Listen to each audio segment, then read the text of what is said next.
ইরানের সঙ্গে আলোচনা ও যুদ্ধের অবসান ঘটানো ছাড়া তার সামনে আর কোনো বাস্তব বিকল্প ছিল না, এমন মন্তব্য করেছেন মার্কিন প্রেসিডেন্ট ডোনাল্ড ট্রাম্প। এক সাক্ষাৎকারে তিনি জানান, ইরানের সঙ্গে সংঘাত অব্যাহত থাকলে বিশ্বব্যাপী তেলের সরবরাহে ভয়াবহ সংকট তৈরি হতো। ট্রাম্প বলেন, আমরা যদি ইরানে বোমাবর্ষণ অব্যাহত রাখতাম তাহলে হরমুজ প্রণালী পুরোপুরি বন্ধ হয়ে যেত। তার দাবি, পুরো প্রণালী মাইন পেতে অচল করে দেওয়া হতো এবং ক্ষেপণাস্ত্র হামলার কারণে বিলিয়ন ডলারের জাহাজ চলাচল বন্ধ হয়ে যেত।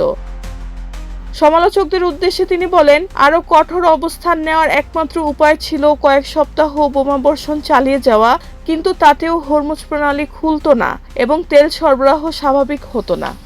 ট্রাম্প আরও সতর্ক করেন, দীর্ঘস্থায়ী সংঘাত চলতে থাকলে মাসের পর মাস যুক্তরাষ্ট্র তেল সংকটে পড়তে পারত। এটি বৈশ্বিক অর্থনৈতিক মন্দার কারণ হতে পারত। এদিকে মার্কিন জ্বালানি খাতেও উদ্বেগ বাড়ছে।